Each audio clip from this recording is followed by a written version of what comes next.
Before I start this video, I would like to reply to some of the comments that I got on my latest video, which I believe has been very much, misunderstood. I got comments saying that I, capitulated, that I gave up on the stock market crash, and all these type of things, that I was sounding very bullish in the video.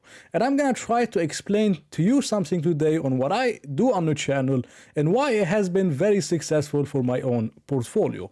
I don't really care much about narratives. I don't care if the world's gonna end or if it's not gonna end. All I care about is where the market is going and how can I potentially make money from this opportunity. And in the market, you're not gonna be rewarded if you only talk about the bearish case and you ride it. You never challenge it and you just stick with it forever. A lot of people got killed in 2023. Bearish people, they were averaging up on SQQQ. I was one of the few bearish people that actually still beating the S&P 500 and the NASDAQ year to date because I was flexible enough, in my opinion, to change it whenever I had to try to go long whenever it's time to go long, to try to go short whenever it's time to go short. And in this last video, I was pretty much giving the bullish thesis on the stock market on some bullish comments.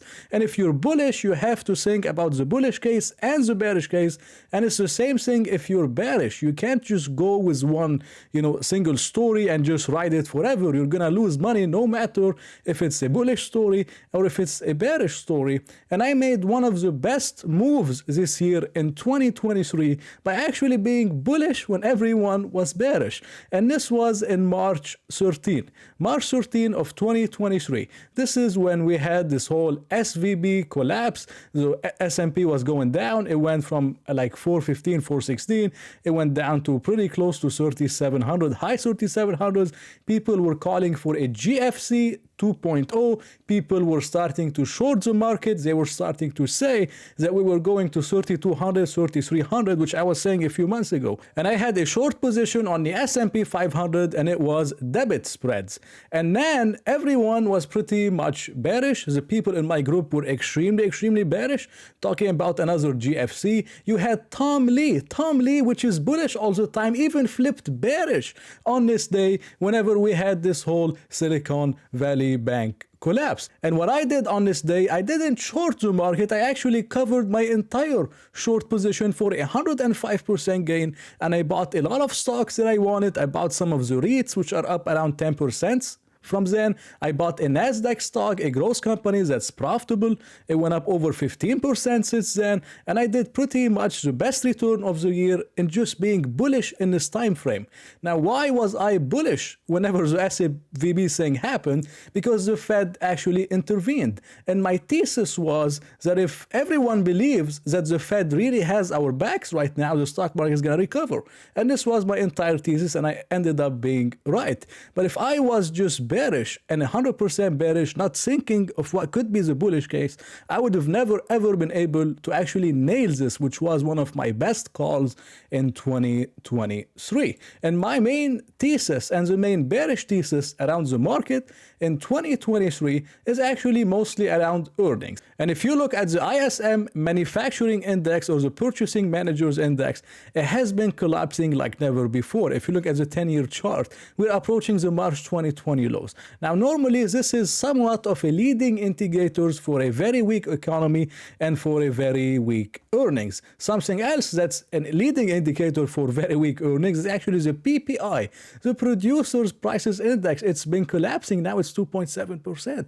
I mean, this is massive. If you look at the 10-year chart again, this is, a huge bubble, and it's starting to come down. And a lot of these companies like Procter & Gamble, like Coca-Cola, McDonald's, and Pepsi, and all those things, they make a lot of their return when inflation is high because they have pricing power. But whenever inflation is coming down and PPI is coming down, they can't charge 10 to 12% more in prices every year. They're going to have to bring it back down 2 to 4%. And this is going to cause a massive change in sentiment around earnings, which earnings, as I showed in this chart, they are still trading at the higher end of the range, pretty much in la la land. They haven't even fallen to the trend line, which the trend line, I believe, is around 200 of EPS. And we are nowhere close to 200 of EPS. We're still around 223 to 224. And there's no doubt in my mind that earnings are likely going to be very, very bad in 2023. But that doesn't mean that the stock market is just going to go crash and make a new 52-week low. It's not as simple as that, because we have two variables. The first one is weaker earnings, but the second one is more around liquidity, and it all falls on liquidity. And many people tell me in my group, how could the market bottom on bad earnings? But if you think about it, this is when the market bottoms.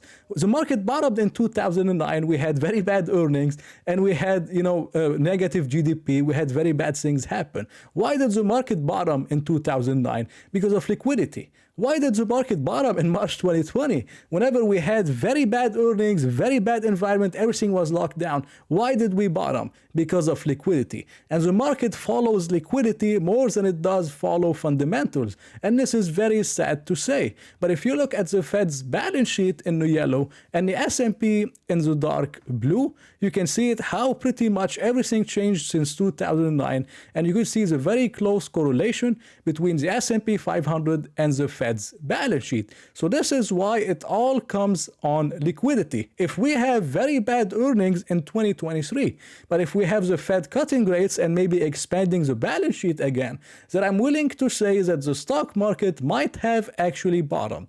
And even though many people say, yes, we crash after the Fed pivot or after the first cut or whatever, well, maybe things have a little bit changed, as I said, since 2009, and especially now as we have this whole passive investing that has this bid on the market. So this is the two scenarios that I have. If we have very bad earnings, but we have an expansion of liquidity, expansion of the Fed balance sheet, and we have the Fed cutting rates because inflation magically just crashes down, then most likely the S&P has actually bottomed. It might not make a new 52-week low.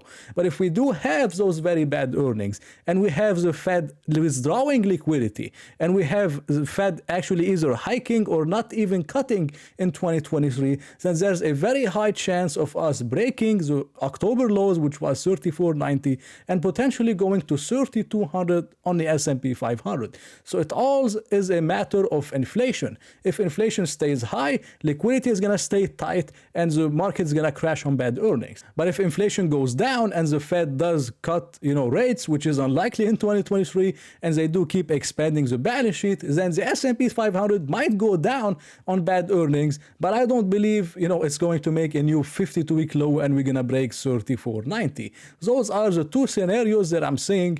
And looking at the technical picture, I said many times we're still above this trend line from the March 2020 and from the October lows. As long as we're above this trend line, we're most likely bullish in the short term on the S&P 500. If we ever go below it, we will most likely break the October low and maybe go to 3200. So those are the two scenarios that I'm seeing in 2023, and I have a plan for both. If we do crash on the S&P 500, I know exactly what to do. If we rally to 6,000, I also know exactly what to do. And I hope you're also in the same boat and not just following one narrative or one thesis. So thank you for watching this video. I hope you enjoyed it. If you did, please press the like button and maybe consider subscribing. So I hope to see you in another video.